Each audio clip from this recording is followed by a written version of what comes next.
The little bone icon was still warm in Elias Mercer's palm when he found it in the dead laborer's shirt pocket, and the morgue smelled of bleach, wet wool, and cold iron. It was no bigger than a thumb, rough from a pocket knife, with a crooked loop at the top so it could hang from a string. Elias knew the shape at once. He had watched Miro Cade carve it 3 nights before, sitting on a bunk under a bare bulb, shaving the bone with a bread knife he'd somehow kept hidden. Miro had smiled when Elias told him to stop wasting time and get some sleep. "It's for my boy," the man had said, rubbing sawdust off his fingers, "so he'll know I was thinking of him." Now Miro lay on the slab with his mouth slightly open, his lips gray, his wrists marked raw where a restraint had rubbed them bloody. Elias stood over him with the dead man's effects spread across a tin table. A spoon, a frayed pouch, 1 sock with a hole in the heel, and that small icon. The job was supposed to be simple. Log the items, sign the sheet, hand everything to the desk clerk, move on. Except the transfer roster on the clipboard said Miro Cade had been released 2 months ago. Elias read the line twice, then a 3rd time, because the words kept refusing to stay still. Released, signed out, gone. But the body on the slab had the same broken front tooth, the same scar near the jaw, and the same thick knot of tendon at the wrist that Elias remembered from count line. He had seen men fade in this place before. He had seen them beaten thin, sent to the infirmary, sent to work detail, sent to nowhere. But he had never seen a man turn into paper. "Clerk made a mistake," said a voice behind him. Elias turned slowly. Deputy Wren stood in the doorway with a cigarette unlit between 2 fingers, his uniform coat still damp from the yard. The smoke smell on him was old and sour, like it had soaked into the seams of his sleeves for years. Wren's eyes went from the icon to the roster and back again. He did not look surprised. He looked annoyed that Elias had noticed. Elias kept his voice flat. "This one was in Block 3 last week." Wren gave a small shrug. "Then he moved." "Where?" A beat of silence, too long. Wren's mouth twitched, almost a smile. "You ask a lot for a man who stamps forms and keeps his head down." That was the whole point of Elias's life in the colony, of course. Keep your head down, count the men, lock the doors, don't become interesting. He looked back at Miro's hand, at the icon crushed lightly against the palm, and something cold and stubborn began to stir under his ribs. Pity was too soft for what this felt like. This was recognition, the kind that comes when a lie is so old it has started to smell familiar. Wren tapped ash into the corridor, though the cigarette still hadn't been lit. "Write him up as transferred," he said. "That's how it goes." Elias looked at the roster again, at the clean stamp, at the date, at the neat little lie that had erased a dead man 2 months before his body ever reached the morgue. Then he slipped the icon into his pocket without meaning to, and for the first time in years, he did not feel like a guard. He felt like someone standing in front of a door that had been quietly opening for a very long time. If you want the next part, subscribe and stay close. By the next shift, Elias had the icon wrapped in a square of paper and tucked deep in his breast pocket, where it kept tapping softly against his ribs when he moved. He spent the morning doing his rounds with the same lowered eyes he had always used, the same slow steps, the same tired face that told the men above him he was harmless. That was the trick in a place like this. A quiet man could stand in plain sight and hear everything. He started with the records room, where the heater rattled and the window glass sweated with old smoke. The clerk left the transfer roster open on the desk, a yellowing stack of carbon copies held together with a rusty clip. Elias did not touch the top page right away. He watched the room first. Then he leaned in, just enough to read the names, and found Miro Cade entered again, still marked as moved out, still marked clean, as if the paper itself had been trained to lie. A heavy-set driver came in after lunch, stamping mud off his boots and smelling of diesel, wet gravel, and cheap tobacco. Elias knew him from the outer gate. The man dropped a pouch of quarry receipts on the desk and muttered to the clerk about another load being late. Elias pretended to be checking a door latch, but he listened. One sentence caught him clean. "Tell the warden the pit won't wait all night." Just like that, no code, no caution. Straight talk from a man who knew the rules were already rotten. That was the first real crack. Not a rumor, not a guess. A freight truck leaving the colony every third dawn, heading for a private quarry beyond the service road. Convicts on the back, chained low and covered with tarps.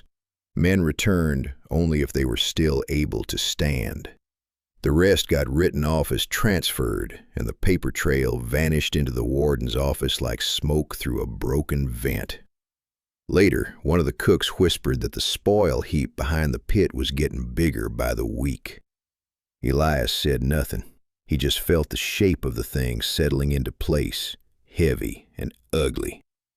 Near the evening count, Ben found him in the corridor by the chapel.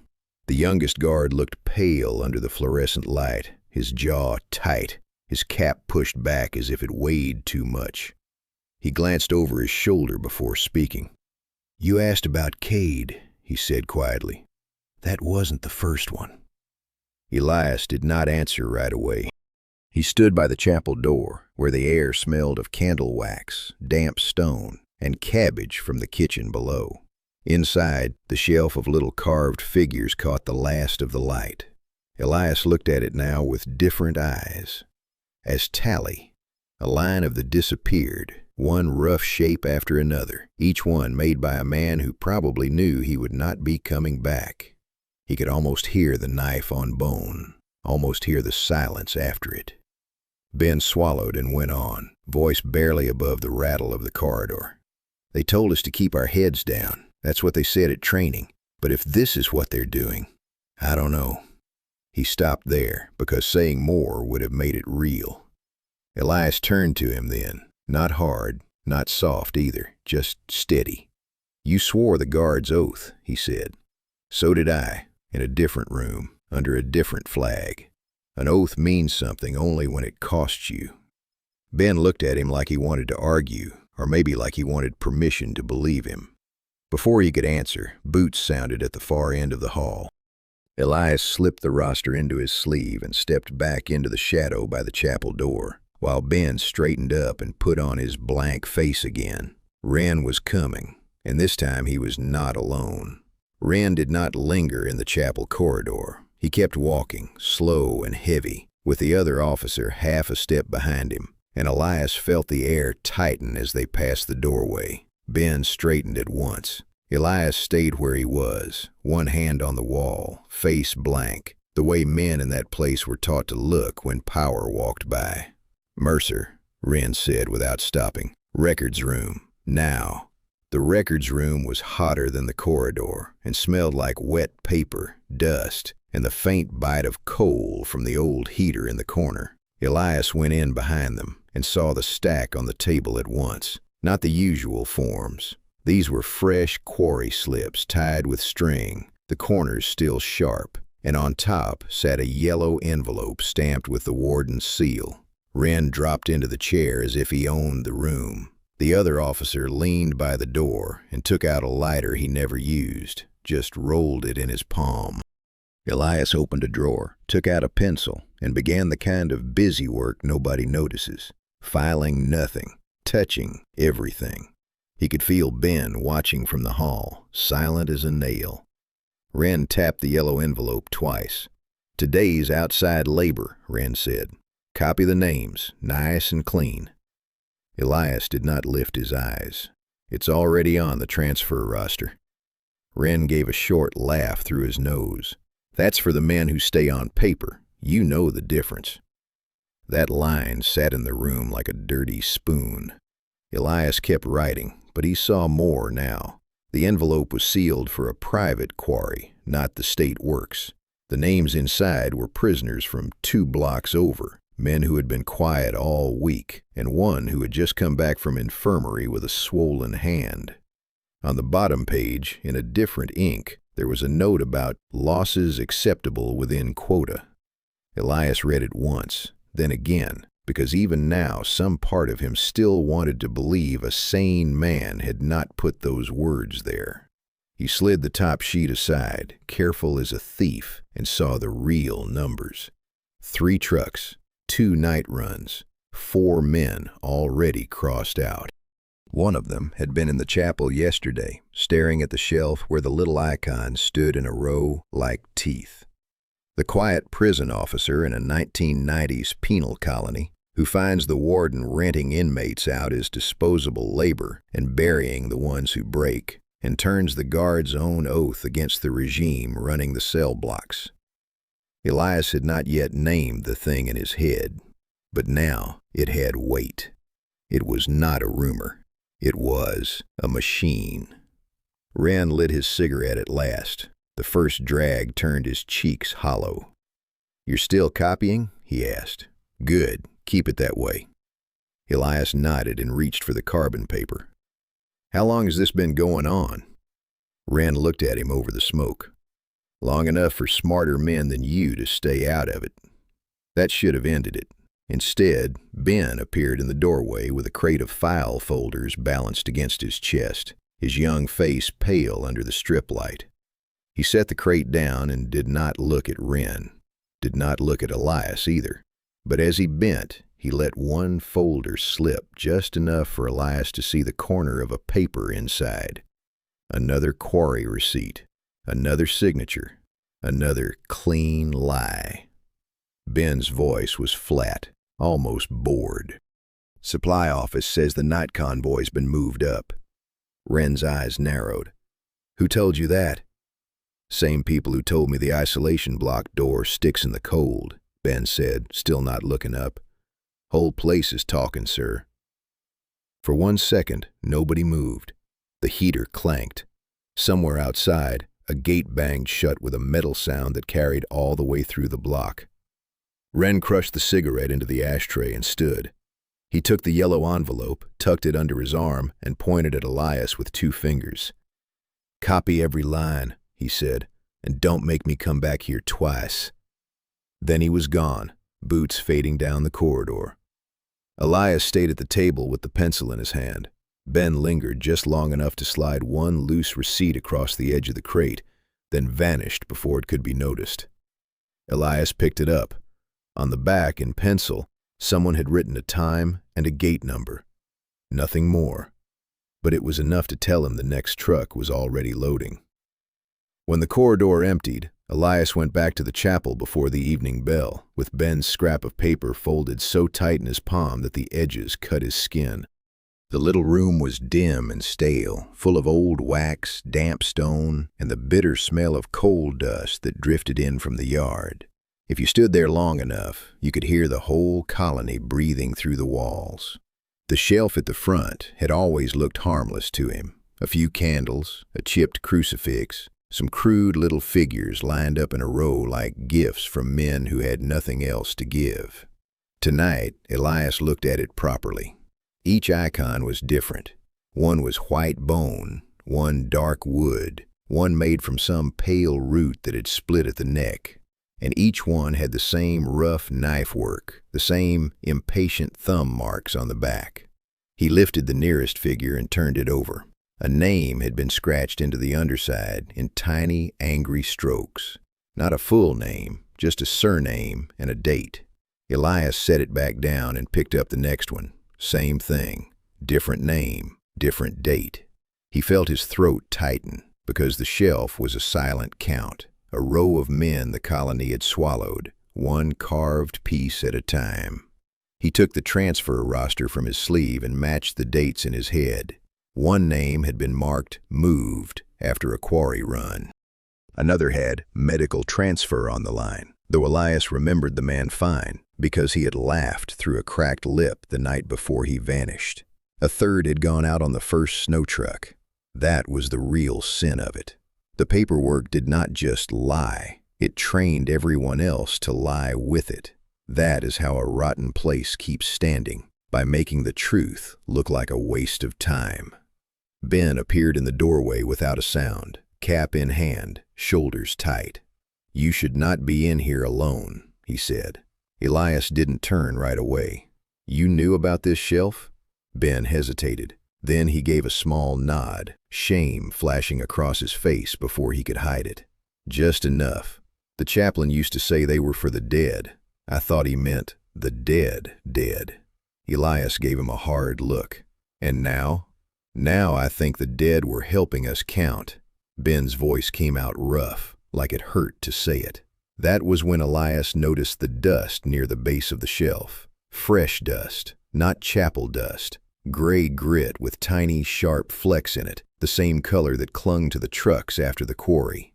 Someone had leaned here recently. Someone had stood close enough to the icons to leave a mark.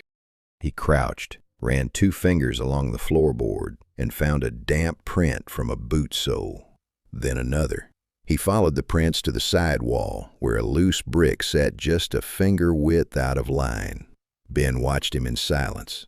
Elias pushed the brick inward. It gave with a soft scrape, and something thin slid into his hand from the dark cavity behind it. A folded slip of paper. He opened it once, just enough to read the top line, and the blood seemed to drain out of him. It was not a note, not quite, just a thin quarry slip, folded twice and hidden in the wall like a dirty tooth. Elias opened it with 2 fingers, and the cheap paper crackled in the chapel silence. The first line gave him a gate number. The second gave him a time. The third listed 6 names from his own block, written in the same neat office hand he had seen on the forged movement forms. One of them was marked with a small cross beside the surname. Not dead, not injured, just crossed. Ben shifted in the doorway, looking over his shoulder toward the hall. "What is it?" Elias did not answer at once. He read the slip again, then turned it over. On the back was a quarry stamp and a line that made his stomach go hard. Losses to be reported as internal transfer. That was all. No shame, no hesitation. Just a place where men were turned into numbers, and the numbers were swept under the next load of gravel. The warden's hand was in it, or somebody close enough to smell of his tobacco. He folded the slip shut and slid it into his sleeve. "We need to keep moving," he said. Ben gave him a quick nod, but his eyes were different now. Older. "I saw the trucks yesterday," he said. "Not just the trucks, the men inside them. One had his hands wrapped in sackcloth because the cuffs tore his wrists up. The driver told me to look away." Elias felt that sentence hit him in a place that did not move. He had spent too many years in this colony learning how men survived by looking away, looking down, looking through. The whole place ran on that trick. The guards, the clerks, the cooks, even the chaplain. Everyone had a line they would not cross until the line was already behind them.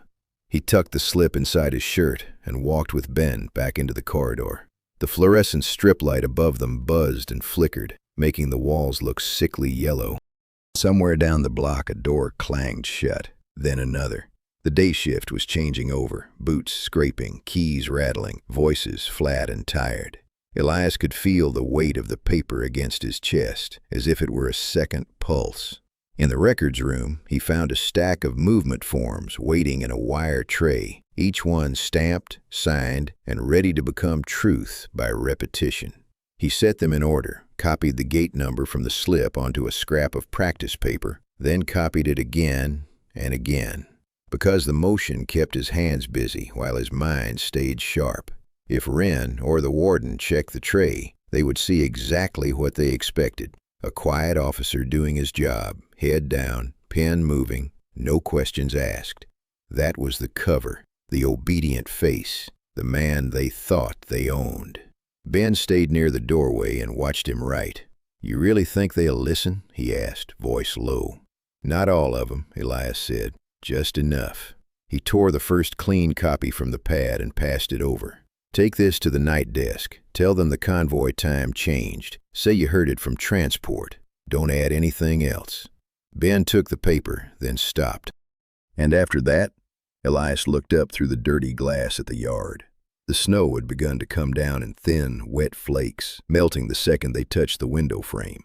Beyond the fence, the yard lamps burned pale over the concrete, and the prison looked exactly like what it was.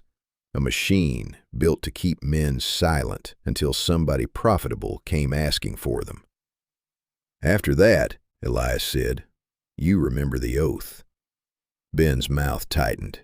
He nodded once and left.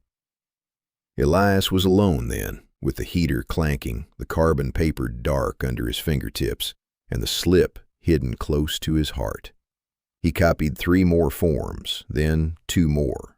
Then a 4th he had no reason to touch except that reason had stopped being useful.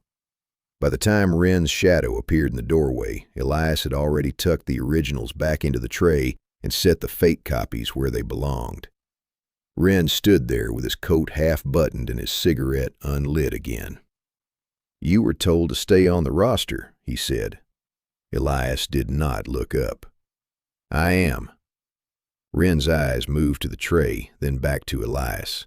Something small and sharp flickered there, the kind of look a man gives when he senses the floor under him has changed shape. He stepped in, reached for the top form, and paused when his fingers brushed the edge of Elias's sleeve, because the slip was still there, and Wren had just seen it. Wren did not say anything at first. He only stood there in the records room with that thin smile gone cold, one hand still on the tray, the other resting against the doorframe like he owned the air inside the room. Elias kept his eyes on the papers. That was the rule. You never rushed a man who wanted to prove he had the upper hand. The heater rattled. Somewhere outside, boots thudded across the concrete yard. Wren looked at the sleeve where the slip had vanished, and then back at Elias's face. You carrying secrets now? He asked. Elias gave him the same flat look he gave every ugly thing in the colony. I'm carrying forms. Wren stepped closer. His cigarette had gone out, but he still held it between 2 fingers like a habit he refused to give up.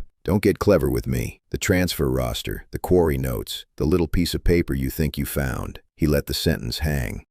You know what happens to men who start collecting things that aren't theirs. That should have sounded like a threat. In Wren's mouth it sounded worse, like procedure, like he had buried too many men to waste anger on one more. Elias finally looked up. If you're asking whether I can read, yes. For a moment the room went still. Then Wren's mouth twitched. Not a smile, something meaner. You always were quiet, he said. Quiet men think they're invisible. They aren't. He reached past Elias, plucked the top movement form from the tray and checked it against the copy Elias had just finished. The paper whispered under his thumb. Elias felt the old muscle in his jaw lock up, but he stayed where he was. Wren only needed one mistake, one flinch, and the whole thing would turn ugly. Then the door behind them opened and Ben came in carrying a stack of folders. His face tightened the second he saw Wren. He set the folders down without a word. On top was a fresh page from the night desk, the ink still damp enough to smear on a finger. Elias caught the number before Wren could. Gate 7, same convoy, earlier load. Wren saw Elias see it. You boys are awful busy, he said softly. Ben stood too straight, hands at his sides, every young guard instinct screaming at him to look away. But he didn't, and that mattered. Elias saw it in the way Wren's eyes narrowed, in the way the room changed shape around the 3 of them. A word had been spoken without being spoken. A line had been crossed without anyone able to deny it. Wren took the damp page, folded it in half, and tucked it into his coat. You're both on yard check tonight, he said. All of it. Fences, locks, the south corridor, and the isolation block if the key sticks again. I want no mistakes. Ben gave the smallest nod. Elias gave nothing. When Wren left, the room breathed again. Ben exhaled through his nose like he had been holding that breath for an hour. He knows, Ben muttered. He suspects, Elias said. That's the same thing in here. Elias looked at him then, really looked. The boy had gone pale, but he hadn't folded. That was new. That was useful. Elias leaned closer, not enough for anyone watching from the hall to read their lips. Listen to me, he said. If the convoy goes out early, You do not stand near the trucks. You do not ask questions where Wren can hear you. You keep your head, and you keep your oath." Ben swallowed. "And if he orders us to move the men who come back broken?" Elias did not answer right away. From somewhere deeper in the block came the clank of a heavy door, then the scrape of a chain. The colony was waking up around them, old and stubborn as a wound that never closes. "Then we find out what kind of men we are," he said. Ben gave a tight nod and slipped back into the hall. Elias stayed at the desk long enough to copy the gate number onto a scrap and hide it under the blotter. Then he picked up the fresh page Wren had left behind and saw something that made his stomach go cold.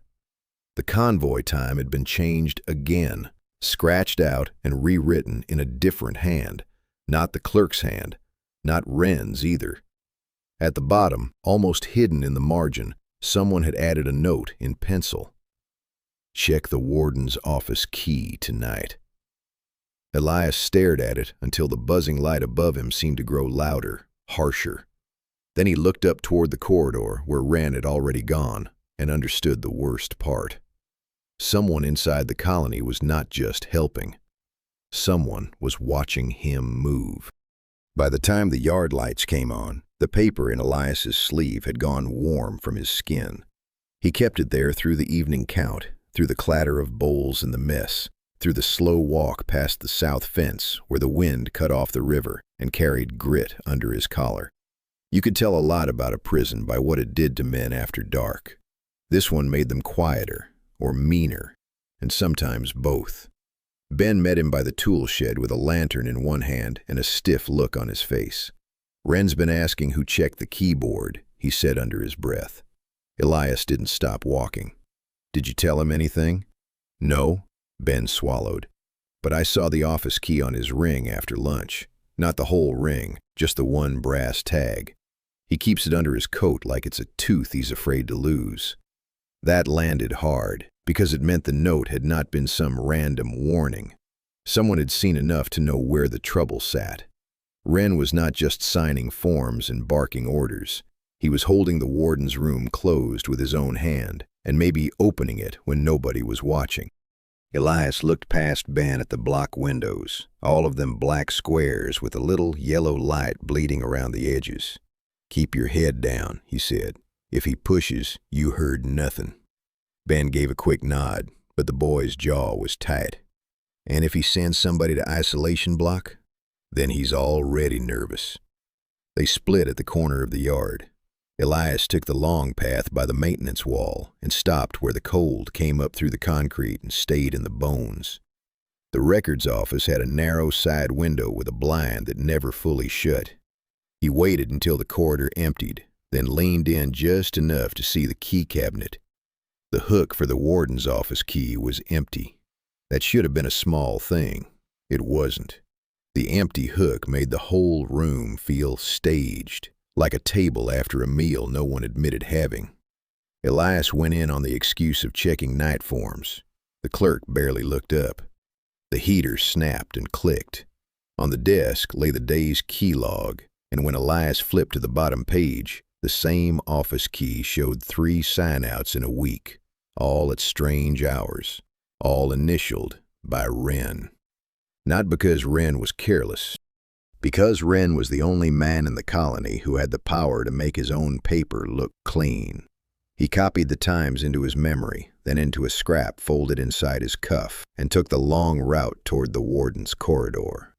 The door to the office stood shut, but the latch plate had a fresh scrape in the paint, bright metal under old cream. Someone had forced it open recently. The air outside carried a sour bite of tobacco and wet wool. Inside, by the slit at the bottom of the door, a line of light trembled. Elias listened. A chair creaked. A page turned. Then Wren's voice, low and calm, drifting through the wood. "No, not that load. The other one. The convoys moved up." A second voice answered on the phone, too faint to make out the words, but close enough to sound amused. Elias eased back one step, then another, and found the side window already open a finger's width. The office lights spilled out onto the snow-dirty glass. On the desk, in the yellow glow, he saw a spread of papers he had never been meant to see. Quarry routes, payment envelopes, and a narrow envelope with no name on it at all. Beside it lay a photograph, face down. He should have left. That was the sensible thing. That was what men did when they wanted to live. Instead, he pushed the window wider, slipped his hand through, and hooked the envelope toward him. It was heavier than paper had any right to be. As it slid into his palm, the phone inside the office rang once, sharp and sudden. Wren's voice stopped. Then, very slowly, the chair moved again, and a hand picked up the receiver on the other side of the door. Wren's hand on the receiver made Elias go still in the yard light, because men like that never moved their hands without meaning to own something. He backed away from the office window one measured step at a time, the envelope pressed flat against his palm so the paper would not crinkle. The corridor outside was empty now, but not safe. Not when the office door sat open a finger's width, and the smell pouring through it was tobacco, wet wool, and the sharp chemical bite of floor polish used to cover old dirt. Wren's voice carried through the crack, low and clipped. Elias caught only scraps. "No, not that load.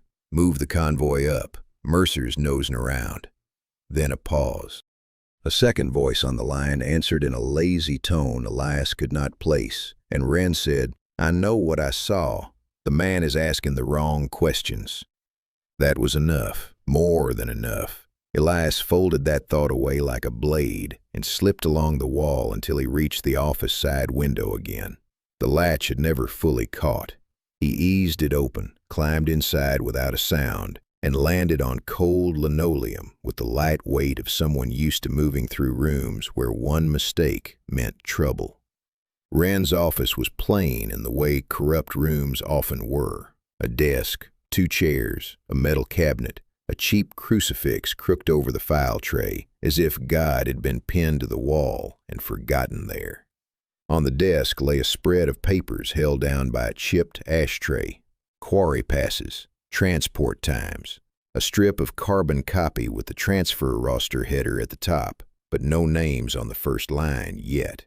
Beside them sat a face-down photograph, half hidden under a pen. Elias lifted it.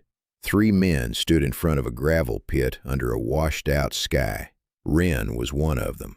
Another was the warden in his dark coat, hand tucked in a pocket, looking hard enough to freeze the air. The third man wore a quarry jacket and a thick gold ring. Below their boots, the spoil heap rose behind them in a dirty gray slope, and at the bottom edge of the frame, half cut off, were 2 prisoners with shovels. One had his head down. The other was looking straight at the camera, as if he already knew what kind of picture this was. Elias put the photograph back exactly where he found it. His throat had tightened so hard it hurt. He opened the desk drawer next. Inside, rubber bands, a spare pen, a folded list of names, and an office key with a brass tag. The tag had the same nick on the edge as the one Ben had described. So that was it. A key that had been signed in and out like a weapon. He closed his fingers around it just as footsteps sounded in the hall. Elias killed the desk lamp with one twist and stepped behind the filing cabinet. The room went dim, lit only by the cold spill from the corridor. Wren came in first, carrying the smell of the yard with him, and a second guard followed close behind, talking in the tired voice of a man who no longer asked why. "Tell the south gate to hold the trucks 10 minutes, Wren said. "And if Mercer comes asking, put him on paperwork until I say otherwise." The second man muttered something Elias could not catch. Wren answered with a dry little laugh. "No, not yet. He's useful until he isn't." Elias watched the blur of their shadows on the wall. Wren opened the cabinet, checked a folder, then shut it with more force than necessary. A paper slipped to the floor. He did not notice. Elias leaned just enough to see the page. A single line in pencil, half erased, but still clear enough to read. "Move Mercer if he touches the office key." His pulse thudded once, hard and hot. Then Wren turned slowly toward the cabinet, as if he had felt the air shift in the room, and said, "Who's in here?" "Elias." Wren's question hung in the room for half a breath too long, and that was all Elias needed. The man had turned his head toward the cabinet, the receiver still loose in his hand, when the phone on the desk rang again with a hard metal trill that made him flinch. "Hold that," Wren snapped, and the second guard in the doorway muttered something about the line being bad. The attention broke for just a moment. Elias slipped the envelope into his coat, eased the window open another inch, and slid back out into the cold with the office key clenched so tight in his fist that its teeth bit his skin. The stairwell outside smelled of wet concrete and old ash. He stood there under a dead bulb and tore the envelope open with his thumb. Inside were two things he had not expected: a photograph and a page torn from the transfer roster, with the dates blacked out and rewritten in pencil. The photo showed Wren, the warden, and a broad-shouldered civilian in a camel coat, all three of them standing in front of a gravel pit. On the back, in a sharp hand, was a single line: "Spoil Heap 3, after dark." Elias felt the blood drain from his face. The roster copy was worse, not because of the names, because of the notes. Next to three men from his block, with the same ugly marks he had already seen on the chapel shelf, one for each carved icon, one for each man who had moved and never returned. The wording had been changed after the fact, but not enough. He could still see the lie under the ink. "Internal transfer," it said. Buried under that line, in a smaller hand, was the disposal code used by the quarry. So there it was. The dead men were not transferred. They were dumped. He folded the page and pressed it flat against his thigh, forcing his hands to steady. Down in the yard, a truck started up with a cough of diesel that rolled through the block like a warning. Elias moved fast, taking the side passage toward the gate. Ben was there on post, shoulders hunched against the wind, one hand near the lamp switch. He saw Elias coming, and his eyes flicked once to the envelope, then away. "Convoy's early," Ben said softly. Elias came close enough to speak without being heard. "Keep Wren busy." Ben gave the smallest nod. That was all. No speech, no heroics. Just a young guard choosing, for one ugly second, to honor the guard's oath instead of the men who had fed him lies. Elias crossed the yard in the slush and kept low along the wall until he reached the outer fence. Beyond it, the convoy was already moving, three dark trucks snorting in the rain, their tarps pulled tight over whatever was hidden underneath. He climbed the service slope behind them, boots sliding in mud, and followed the lights out toward the quarry road. The spoil heap sat beyond the pit like a second hill made of bad decisions. Floodlights washed it gray and dead. A backhoe stood with its arm raised, bucket smeared with wet clay. Men in work coats moved around the pit edge with shovels and sacks of lime. Elias watched them dump one load, then another, into a trench that had been cut too wide to call it a grave and too shallow to call it finished. Then the rear gate of the truck yawned open. One tarp slid back far enough for him to see a boot, then a wrist, then the pale flash of a hand tied with wire. Not dead, not yet. The hand jerked once under the canvas, weak and slow, and from somewhere under the heap came a muffled udar, a dull knock from below the fresh dirt. Elias went cold all the way through, because somebody under that spoil heap was still alive. Elias did not climb down into the pit right away. He stayed in the rain for one long second, listening to the soft, awful sound coming from under the dirt. Not a shout, not a full cry. Just a muffled udar again, weak and wet, like a fist hitting the inside of a coffin. The convoy men were too far off to notice him at first. One of them lit a cigarette under his coat. Another walked along the spoil heap with a shovel over his shoulder, speaking to the backhoe driver in the lazy tone of a man talking about cargo, not people. Elias saw the tarp flap once more, and the pale hand vanish under it when the truck bed shifted. That was enough. The body in him moved before the mind did. He slid down the muddy embankment, keeping low, boots slipping, hands dirty in an instant. The pit stank of diesel, lime, wet clay, and the sour iron smell that always came when blood had been in the ground too long. At the bottom, beside the trench, 2 laborers were tossing shovelfuls of earth over a human shape wrapped in canvas. One man's face was hidden by a scarf. The other had his collar turned up against the rain. Neither looked old enough to have learned this without help. Elias grabbed the nearest shovel handle and drove it sideways into the man's ribs. The laborer folded with a strangled grunt. The second one reached for a crowbar leaning against a crate, but Elias was already on him, slamming his forearm into the man's throat and driving him back against the timber brace. Wet wood cracked. The crowbar hit the mud. The man's eyes went wide when he saw Elias's face in the floodlight. "Stop," Elias said, low and hard. "Don't make me break you." The second laborer froze. Good. Fear still worked. Elias crouched and ripped the canvas back from the half-buried body. A man blinked up at him through dirt and blood, lips split, one eye swollen shut.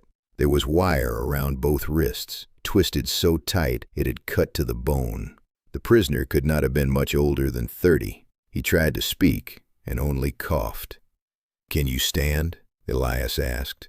The man shook his head, tiny and hopeless. Behind him, the first laborer was dragging himself toward the trench wall. Elias kicked the shovel away from his hand, then looked up.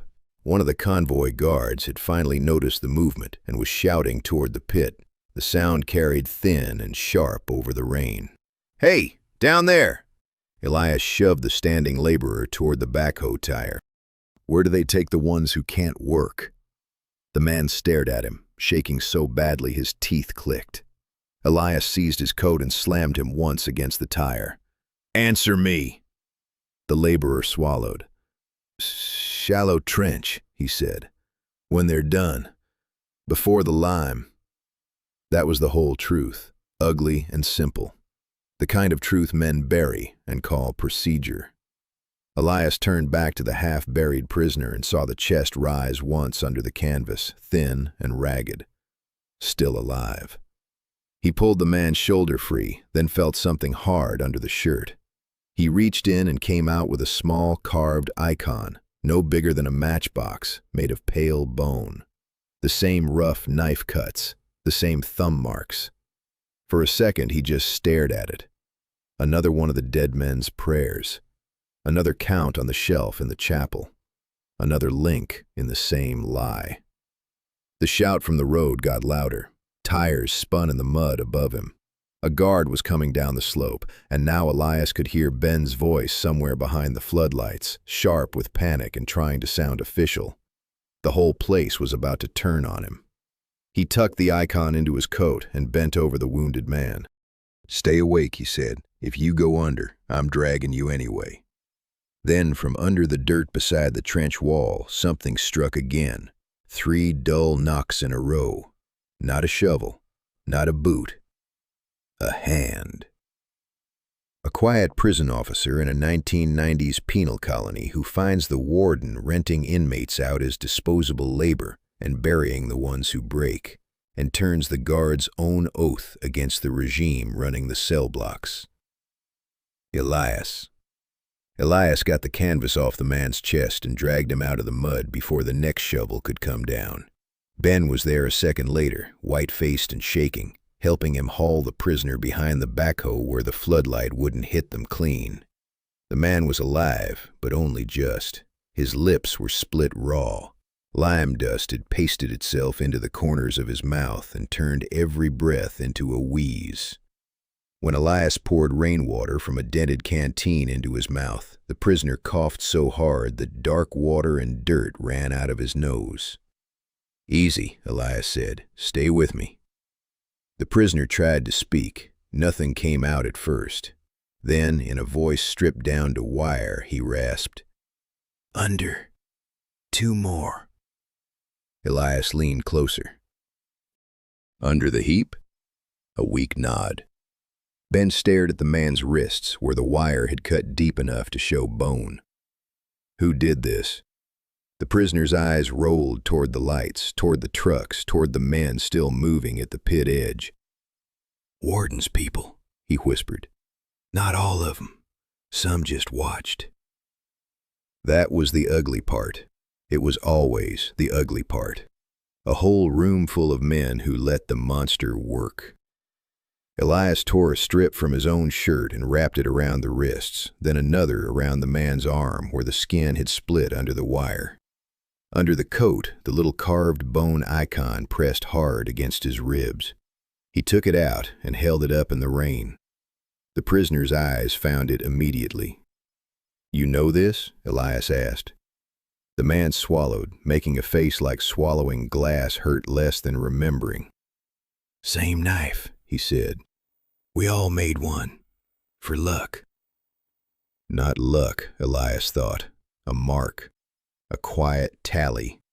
A way of counting the ones the colony expected to lose. Ben bent lower. "Can he walk?" "Not far," the prisoner said before Elias could answer. He tried to sit up and failed, grimacing hard. "They keep the papers in the office. There's a safe. Quarry agreements." Real names. They don't write the dead in the roster. They write transfer and throw them under lime. Elias looked at Ben and Ben looked away. The boy had gone stiff again, but this time not from fear alone. He knew now, not just with his head but in his bones, that every quiet order from the office had a body under it. Above them, a shout rang across the pit. "Find him!" Elias moved fast. He pushed the prisoner farther under the lip of the spoil heap and crouched beside him. "Listen to me. If they come close, you don't move. If trucks roll out, you bang on the brace twice only. You understand?" The prisoner nodded once. Then his eyes shifted past Elias's shoulder and widened. Ben had gone pale in a different way. "Elias," he said, voice low. "Wren's calling a full assembly. Now. The whole yard." Elias stood and turned just enough to see the young guard's face. "How do you know?" Ben swallowed. "I heard it on the radio. He wants everyone near the blocks in 10 minutes. He said the isolation block is to be checked first." Ben's mouth tightened. "And he asked for you by name." That landed like a stone in cold water. He had expected pressure, not this quickly. Not with the prison already turning its face toward him. "Anything else?" Elias asked. Ben hesitated, then reached into his coat and pulled out a bent scrap of paper. This was on the notice board by the desk. I think it was meant for Wren. Your name's on it. Not in pen. He handed it over with fingers that did not quite stop shaking. In pencil. Elias took the scrap. A short line. An ugly line. Move Mercer to the isolation block if he resists. No signature, no flourish. Just the sentence of a man who had already decided he was done talking. The prisoner under the heap gave a thin, wet cough. Elias looked down at him, then back at the pit road where the first trucks had begun to idle again in the rain. And somewhere above the floodlights, a door slammed open in the block. Elias stayed low until Ben had dragged the wounded prisoner behind the timber brace and the backhoe's engine had coughed back into a rough idle. The rain thinned to a mist, but the pit still stank of lime and churned earth, and every breath tasted like rust. The prisoner got one hand up, shaking hard enough to rattle the canvas. "Safe," he whispered. "Office safe. Not a rumor." Elias leaned in. "What's in it?" The man swallowed blood and spit. "The real papers, quarry agreements, contractor names, the copy of the transfer roster they keep hidden. The dead are just moved." Ben looked up fast at that, as if the words themselves had slapped him. Elias did not move his face. He had seen enough files in his life to know the shape of a machine. Now he was seeing the ugly seam where the machine had been stitched together.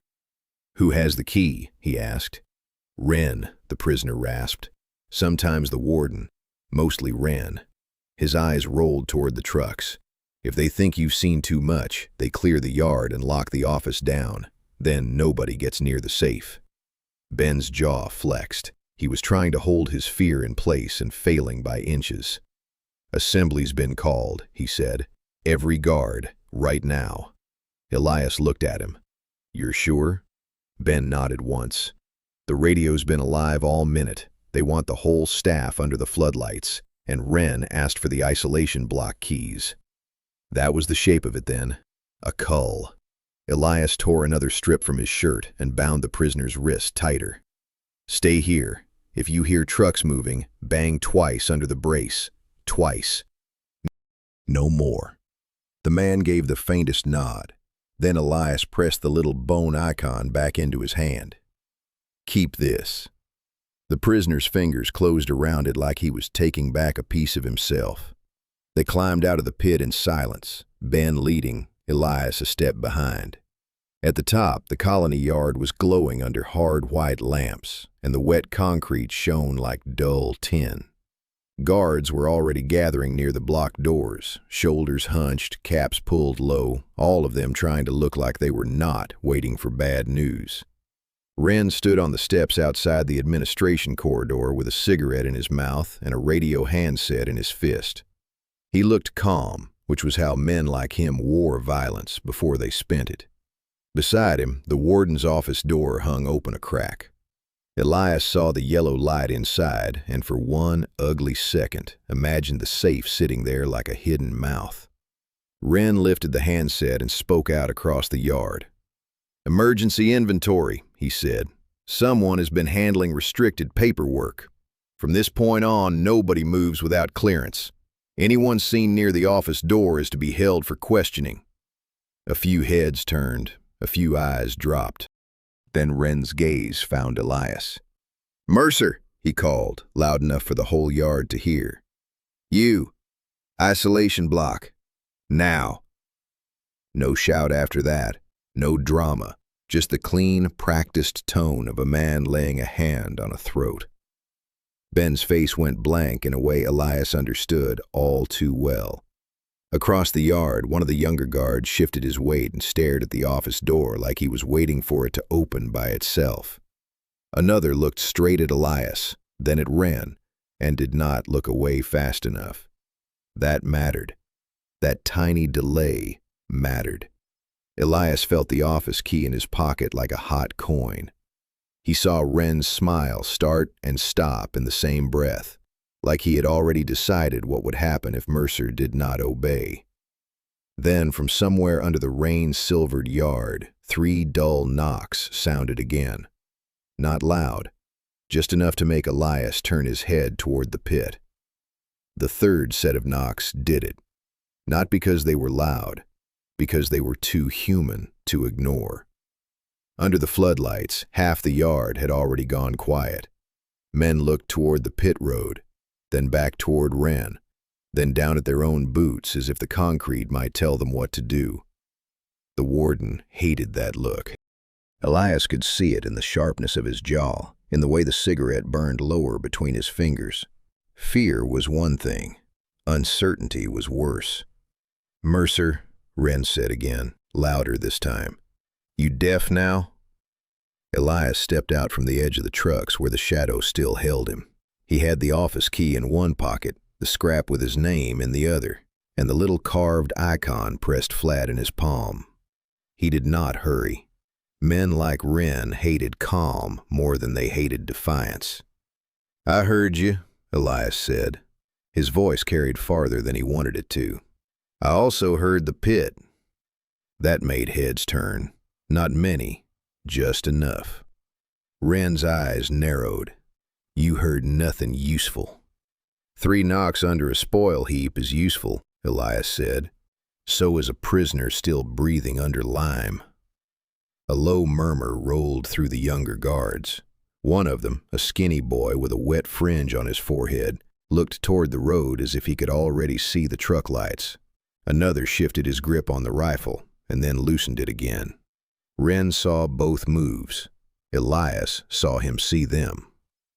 "Ben," Wren said, and the name came out flat as a slap. "Take him to the isolation block."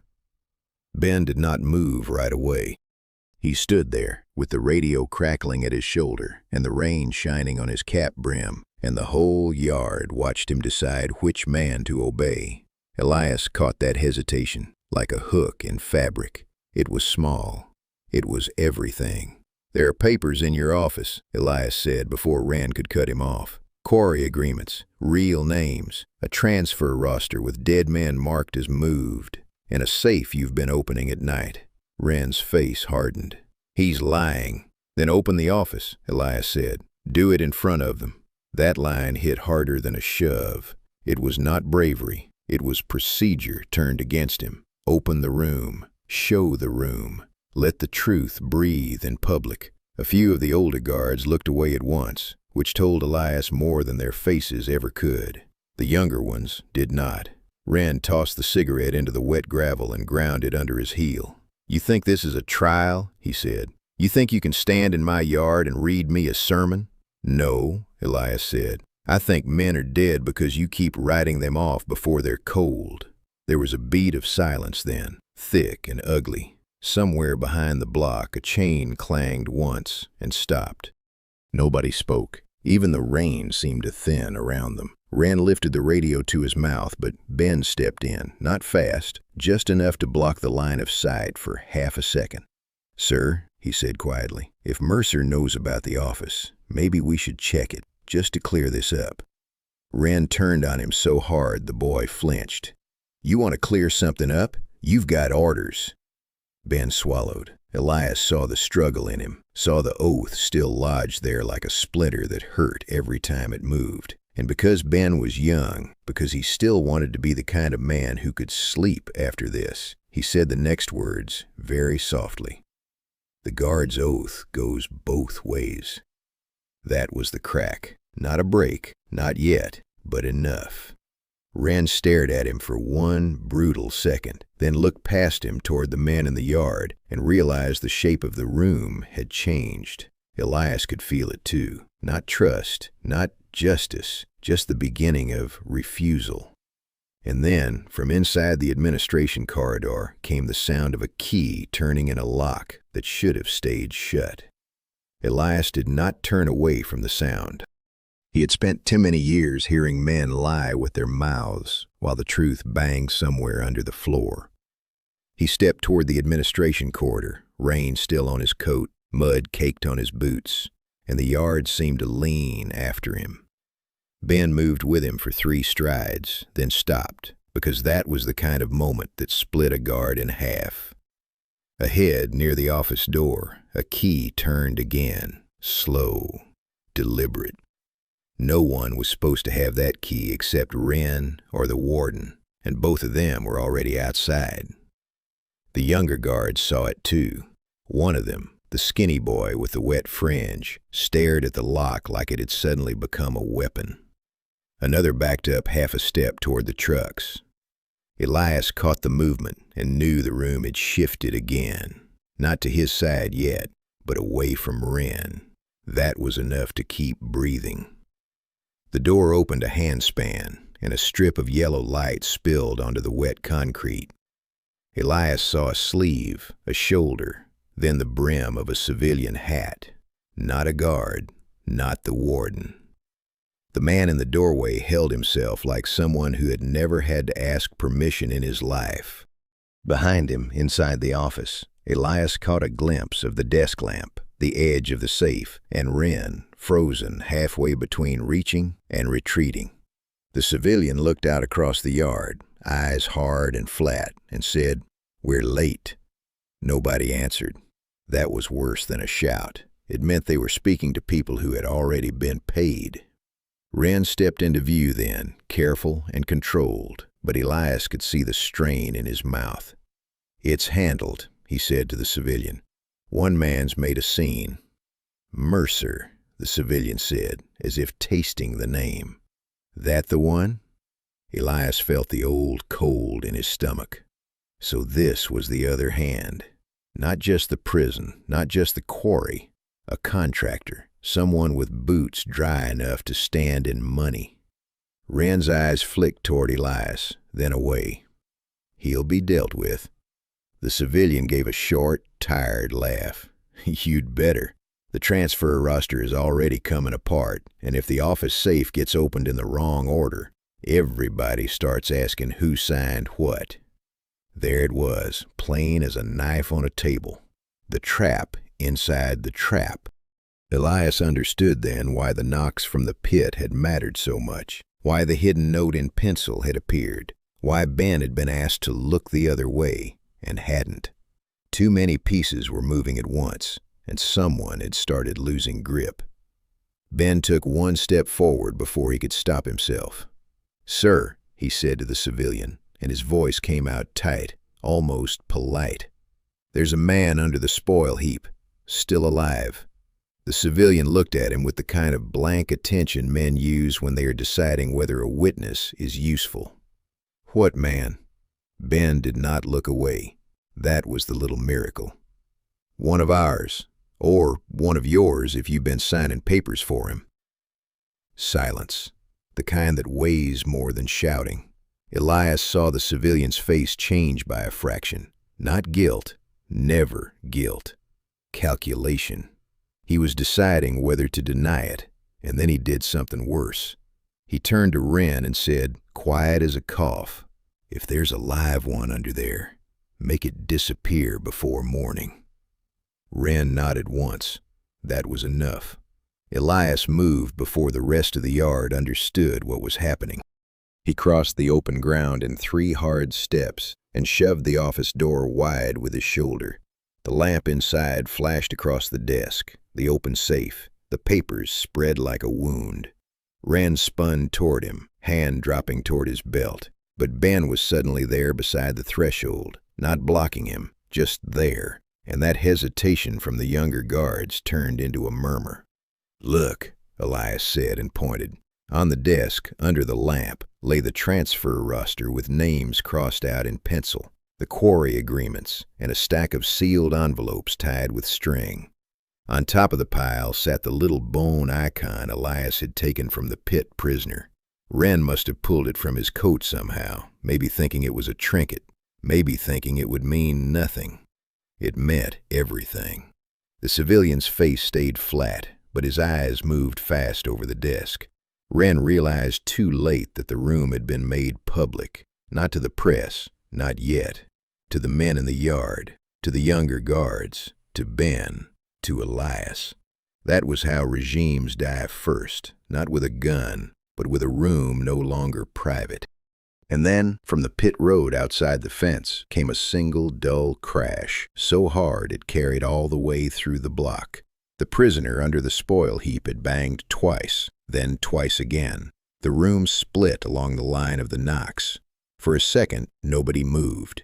Wren was still half turned toward Elias. The civilian contractor stood at his shoulder with one hand inside his camel coat, and the younger guards out in the yard had all gone stiff under the floodlights, like they were waiting for the earth itself to tell them what to do.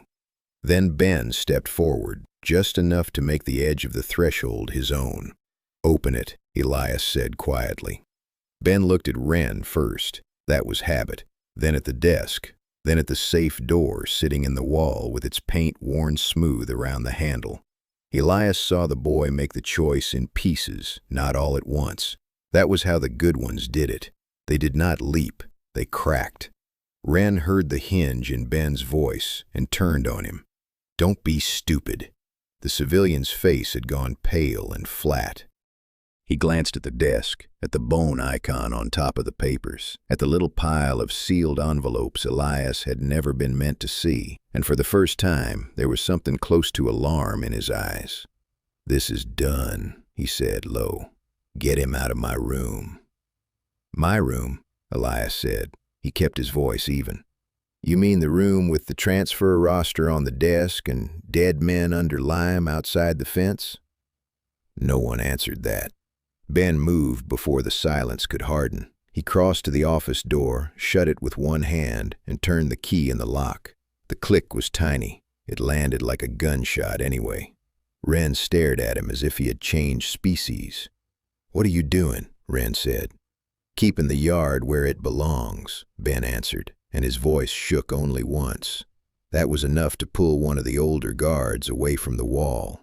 Not all the way, just a step, then another. Elias saw the line in him, the same line he had seen in the chapel, in the pit, in every man who still had a name he could live with.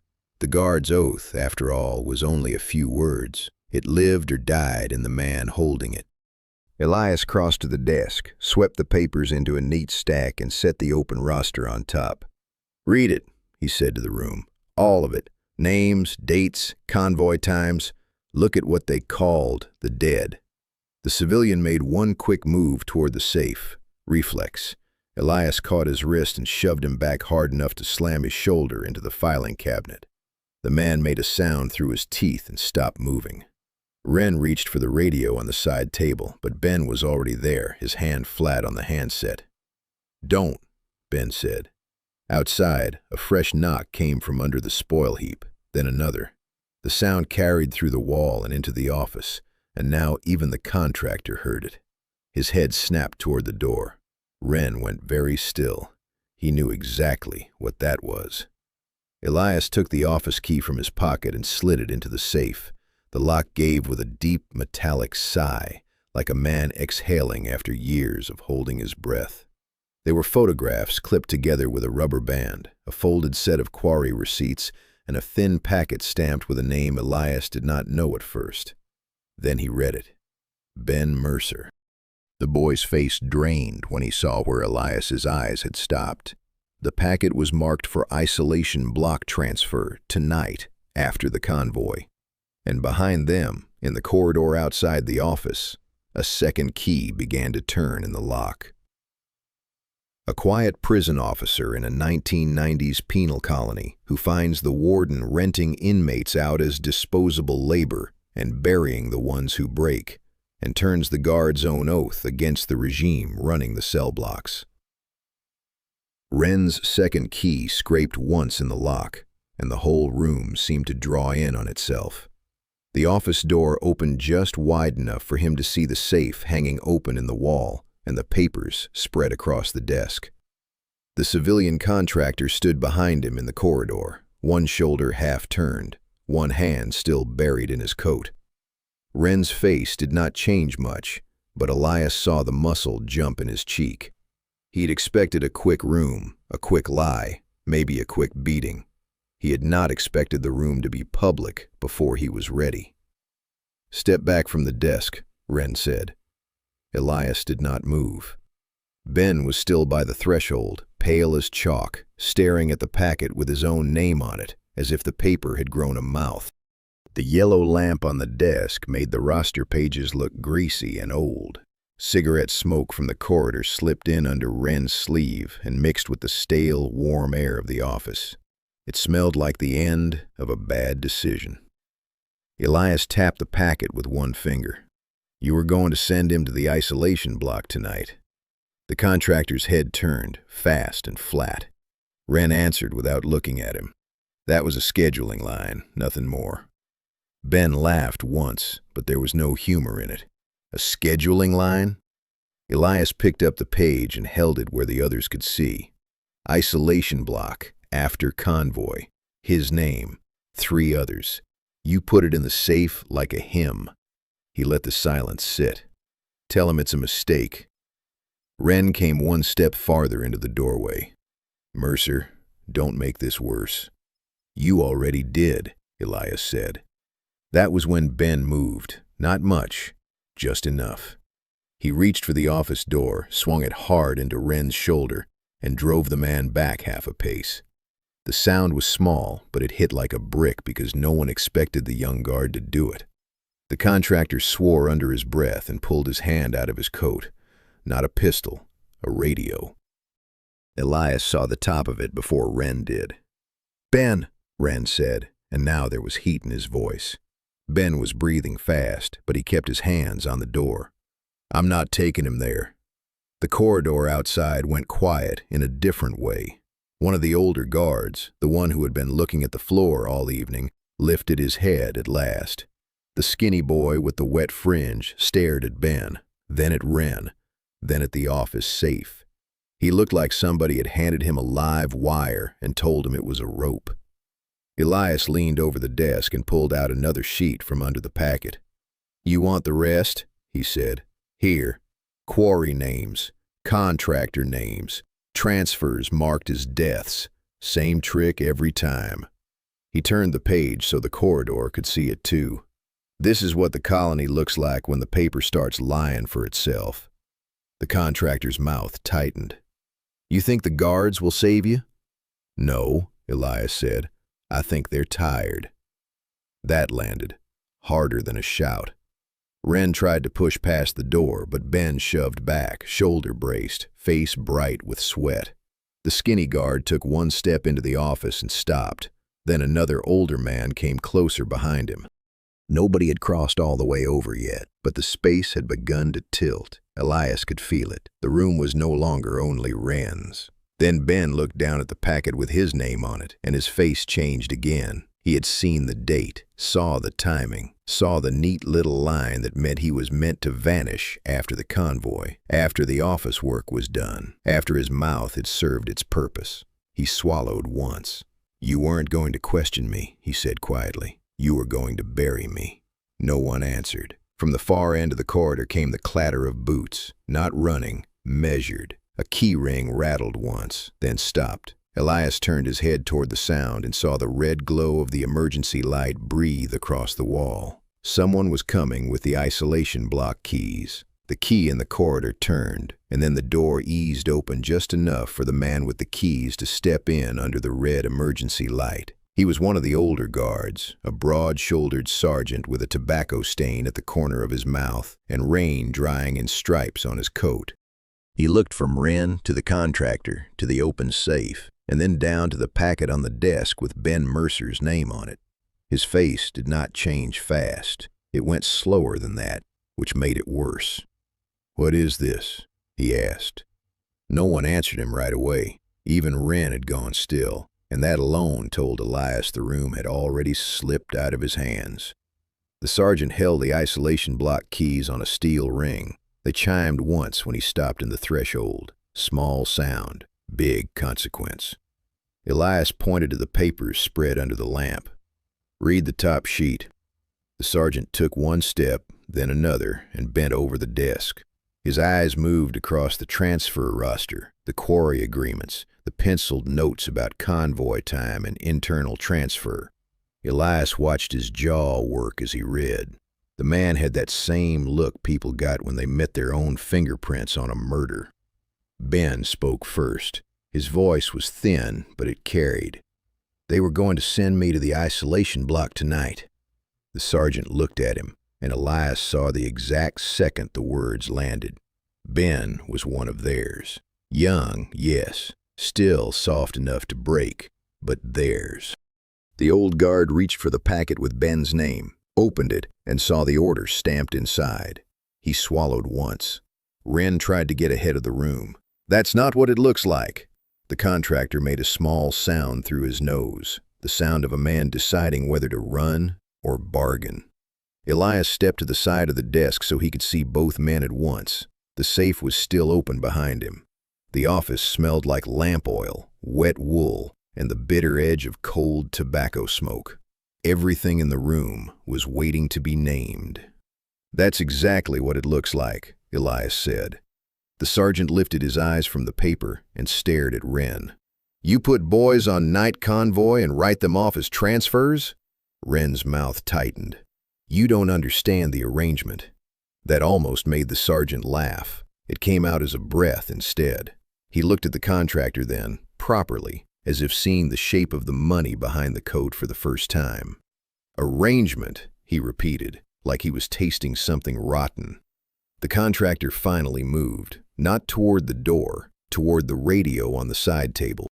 Elias saw the hand go and crossed the room in 2 steps, smashing the man's wrist against the desk edge hard enough to make him yelp and drop the set. The radio clattered once across the laminate and came to rest against the lamp base. The sergeant flinched, then did not intervene. That was the kind of choice that changed a place. Ben came farther into the office and stood beside the desk, shoulders squared now, eyes wet but steady. "Look at the dates," he said. "Look at the names." The sergeant did. His thumb stopped at the bottom line, where one convoy had been marked after dark. He frowned, then looked up slowly, as if the paper had told him something his mouth did not want to say. "There was a man at the pit," he said. "Alive." Elias nodded once. "Still alive." For the first time, the contractor looked afraid in a real way. Not angry, not inconvenienced. Afraid. He pressed himself back against the file cabinet, and the cabinet rattled under the impact. Wren's hand drifted toward his belt, then stopped when he realized the sergeant was still holding the isolation block keys.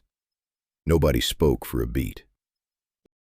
Then the sergeant, looking at Ben, at the safe, at the open roster, let the keys slip off his fingers and into Elias's palm. And from the corridor outside the office, a boot hit the floor twice, then stopped, as if someone on the other side had heard the ring of metal and was waiting for the door to open. The boot in the corridor did not hurry. That was the worst part. It came once, then stopped, as if whoever stood there already knew the room had frozen. Elias kept the isolation block keys low in his hand while the sergeant stared at Ben's name on the packet. The office lamp hummed. Somewhere outside, rain tapped against the corridor glass in a hard, steady rhythm.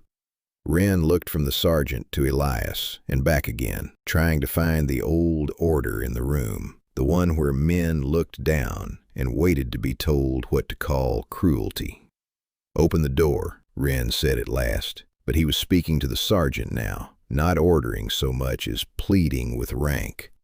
The sergeant did not move. His mouth worked once, then went dry. "You were sending him away after convoy," he said. "To the block." Wren's eyes narrowed. "That's not what that means." Elias almost laughed at that, not from humor, from disgust. He set the packet down flat so everyone could see the timing line and the isolation block stamp. "Then tell him what it means," he said. "Tell all of them." The contractor shifted at the wall, one hand still half hidden in his coat, his face pale under the lamp. He had the look of a man who had spent years paying guards to stop thinking and now found thinking had returned to the room. Ben stood very straight, but his throat moved hard. He was not the boy from the first week anymore. He had crossed too much dirt for that. One of the older guards edged into the doorway behind the sergeant, then another, not loyal, not yet, just there, watching the safe, watching Ben, watching Wren with the kind of caution men reserve for a dog that has already bitten once today. Elias turned the open packet so the lamp caught the typewritten line again. "There's a transfer roster in the office safe," he said. "There are quarry names, and there are bodies the papers say were moved when they were buried under lime. If you still want to pretend this is normal, then go on. But don't ask the boy to die for your comfort." The sergeant took the paper from him with 2 fingers and read it again. Then again, slower.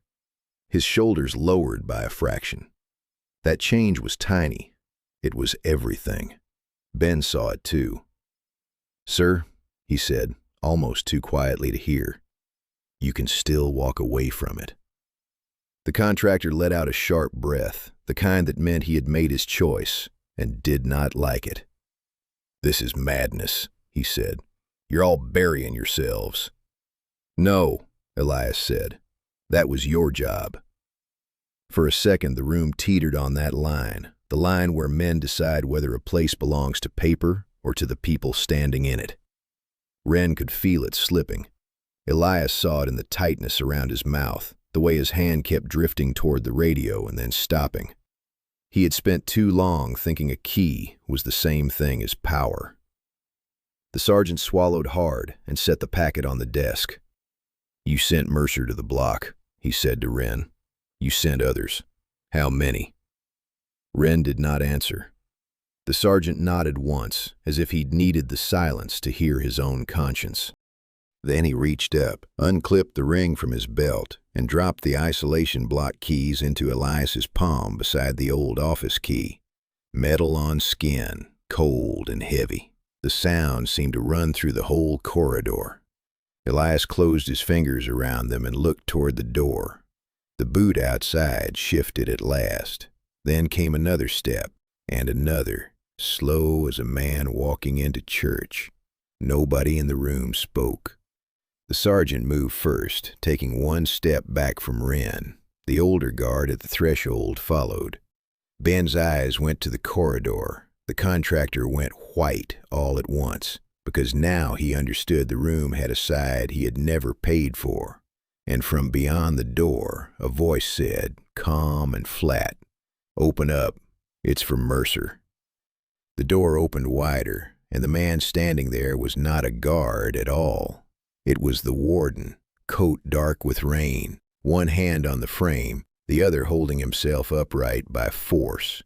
Two loyal men hovered behind him in the corridor, stiff as posts. For 1 second he took in the room, the open safe, the papers on the desk, Ben with his face gone white, the sergeant with the isolation block keys in his fist, and Elias saw the exact moment the shape of the night changed for him. "What is this?" the warden asked. Nobody answered right away. The office lamp buzzed. The contractor took one half-step backward, as if he had smelled blood and wanted no part of the room that was about to make it. Wren was somewhere behind the warden in the corridor, but Elias did not need to see him to know he was there. The whole place had that feeling now, that every man was arriving too late to stop what had already begun. Elias lifted the packet from the desk and held it under the lamp. Ben's name shone on the top page, then the transfer roster underneath, then the quarry notes, then the little pencil marks where dead men had been turned into moved men. "Your room's open," Elias said. "So are your papers." The warden's eyes moved once over the desk, then locked on Ben's face. "That packet is a scheduling error." Ben swallowed, but he did not back up. "You were sending me to the isolation block tonight."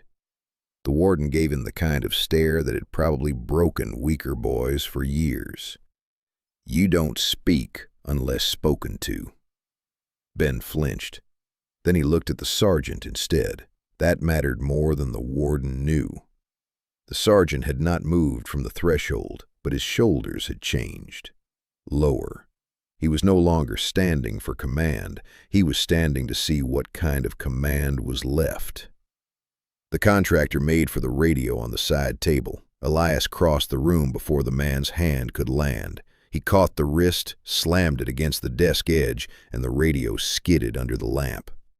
The contractor hissed through his teeth, but Elias only kept his grip there until the man went still. No need to make a scene. The room had already become one. Wren's voice came from the corridor outside, sharp and mean. "Open the door!" The warden did not look back. He was too busy watching the older guard as the sergeant read the top line again, then the bottom line, and then the name on the packet as if the paper itself had put a hand around his throat. "Is he lying?" the warden asked. The sergeant did not answer that either. He looked at Ben, then at the packet, then at Elias, and when he finally spoke, his voice was tired in a way that made it heavier than anger. "You were going to bury him." The warden's mouth tightened. "You're out of line." That almost had the old force in it, but not enough. Not anymore. Because Ben stepped in beside Elias then, chest rising and falling fast, and said what had to be said. "The guard's oath goes both ways." A silence followed so complete it seemed to drag the air out of the office. The younger guards in the corridor had come close enough now to see inside. One of them stared at the safe. Another stared at the warden. Nobody looked like they wanted to be the first to blink. The sergeant reached out, took the isolation block keys from Elias's hand, and held them up where the warden could see. "You're coming with us," he said. The warden laughed once, short and ugly. "You wouldn't." But he had already seen the answer in their faces. He saw it in Ben, who was still shaking and still standing. He saw it in the sergeant, whose jaw had gone hard as an old door hinge. He saw it in the men at the corridor edge, who were not stepping in to save him. And he saw it in Elias, who had stopped being afraid of the room. They moved him out by inches at first, then by force. The contractor tried one last time to reach for the radio and got his shoulder pinned into the filing cabinet for it. Wren lunged from the corridor, saw the sergeant's hand on the keys, and stopped dead. 2 older guards had already stepped aside to let the path clear. That was the real betrayal. Not a blow, not a shout, just empty space where obedience had been. As they took the warden down the hall, Elias heard it again from far out at the pit road. That dull, patient knocking from under the spoil heap. Twice, then twice again. Ben heard it too. So did the sergeant. The sergeant looked at him once, and the look said everything. Go, now. Ben turned and ran. Elias kept the warden moving toward the isolation block. Rain ran in silver lines down the corridor glass. The warden was breathing hard now, trying to save his voice for a threat that would matter. He never got it out. Because when they reached the block door, the outer yard gate began to grind open. The outer gate kept grinding open, slow as a jaw. Everyone in the yard turned toward it at once. Cold light spilled in from beyond the fence, washing the wet concrete white. Not a truck from the quarry this time. Not another load of men for the pit. A gray van rolled through with 2 plainclothes officers in the front, and one more man in a dark coat standing half-turned in the back, one hand on the door, as if he expected trouble before his boots hit the ground. The sergeant beside Elias went rigid. Ben did too, but not from fear, from recognition. "That's the Bureau," Ben said under his breath. The warden, already being kept away from the corridor door, heard it and went still in a way Elias had not seen from him before. Wren was a few steps behind him, hands empty now, face tight and drawn. The contractor had gone the color of stale milk. Elias felt the room split again, only this time it split outward, toward the yard, toward the gate, toward the kind of men who could not be bribed once they had already seen too much. The leading officer did not waste time. He looked at the sergeant, at the isolation block keys, at the open office door, and said, "Who's in charge here?" The sergeant gave Elias a single glance, then answered, "I am, for now." That was enough. The bureau man came through the rain without blinking, coat wet at the shoulders, and Elias led him straight to the office safe. The lock had already been opened once, but the room still held its own stale heat, and the smell of cigarette smoke trapped in the curtains. Elias spread the papers out again under the lamp. Transfer roster, quarry agreements, a packet with Ben's name on it, more packets under that, all of them tied with string and labeled like men were boxes. The bureau man read in silence, and the silence on his face got harder with every page. He stopped at the roster copy and tapped the pencil marks. "Who did this?" Wren gave a laugh that had no breath in it. "That depends on what you mean." Ben stepped forward before Elias could stop him. He pointed toward the pit road outside the fence. "There's one still alive under the spoil heap," he said. "Maybe more." The bureau man looked at him sharply. "Still alive?" Ben nodded once, and that was the sort of answer that changes a day into a case. One of the other plainclothes men was already speaking into a radio, voice low and fast, asking for a shovel crew and floodlights. The yard had gone so quiet now that Elias could hear the warden's breathing behind him, rough and shallow, from the corridor where they had locked him out of his own room. The contractor made one last move toward the hall. An old guard stopped him with an arm across the chest and did not need to say a word. That old guard had already chosen. So had the sergeant. So had Ben. The room was no longer owned by the men who had been feeding on it. The bureau man bent, checked the bottom drawer of the desk, and frowned. He took out a second envelope hidden beneath a false strip of wood at the back. It was thick, unmarked, and folded twice. He turned it over, slid it open, and pulled out a single page. Then his expression changed. He looked up at Elias, then at Wren, then back to the paper. "This name," he said slowly, "isn't on the prison papers."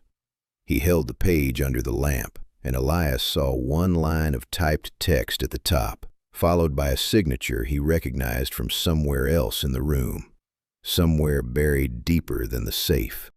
By the time the bureau man finished reading the hidden page, the whole room had gone quiet in that heavy, ugly way that only comes after a lie has been caught with its hands still wet. He looked up once, not at the warden, not at Wren, but at Elias. "This signature ties to the ministry file trail," he said, "and these quarry names don't end at the fence." Then he snapped the page shut and pointed at the corridor. "Take the prisoner papers, seal the office. Nobody touches the safe again." Two of his men moved at once. One went for Wren. Another took the contractor's arm and twisted it behind his back so hard the man hissed through his teeth. The warden tried to speak, tried to recover the shape of authority, but the bureau officers had already seen enough. They hauled him away from the desk, across the corridor, past Ben and the sergeant and the men who had stopped pretending not to know. He fought the first step, then the second, then realized the room was no longer answering to him. Elias did not watch him long. He took Ben by the shoulder and pushed him toward the door. "Pit Road," he said, "now." The yard had changed by then. Floodlights came on in a row, one after another, bleaching the wet concrete and turning the rain into silver threads. The bureau men were already sending for shovels and a medic team. Elias led them to the spoil heap, where the mud still held the shape of earlier tracks. The tarped truck stood where it had been, but now men in dark coats ringed it and kept everyone else back. "Twice?" one of the bureau men asked. "Twice," Ben said, pointing, then immediately stepping aside like he was afraid the ground might hear him. They dug with the kind of speed that comes when men know they are not searching anymore. They are rescuing, or trying to. The first shovel hit something hard under the lime and stopped. The second widened the cut, then the third. A hand came free, not dead, not yet. The prisoner's eyes opened under the flood of light, blinking against the rain and the shouting and the mud. He made a sound no one in the yard wanted to name. One of the medics dropped to his knees beside him, and Elias felt Ben's grip tighten on his sleeve so hard it hurt. Under the canvas, two more shapes were found where the dirt had been packed too shallow. The bureau officer swore once, low and cold, and ordered the floodlights moved closer. No one argued. No one could. Elias stood over the trench while they lifted the living man out, and for the first time all night the place did not feel owned by the dead. It felt exposed. When they brought the survivor to the van, he caught at Elias's wrist with muddy fingers and whispered something around the pain. Elias leaned in. "Names," the man said. "Put the names back." He did not need to say more. By dawn, the office safe was open on a bureau table, the packet with Ben's name crossed out in ink, not pencil. Wren was in cuffs, the contractor beside him, and the warden had lost the color in his face the way a wall loses paint when the water gets in. Nobody in the yard was speaking much anymore. They were too busy watching the bureau men photograph the roster, the quarry notes, the envelopes, the bone icon. Each thing laid out as if the dead had finally been given an inventory that could not be edited. The wisdom of the night was not hidden. It sat there plain. A shovel can bury a man, but it can also bring him back into the light. A thin wind moved through the corridor by noon, and the rain finally stopped. On the chapel shelf, one empty space had opened where the last icon had been taken down for evidence. Beside it lay the old office key, cold brass against chipped wood, no longer a promise of control, just a piece of metal that had run out of lies. If this story hit you, stay close, subscribe, and tell me what you think mattered most here: the keys, the papers, or the hand under the dirt.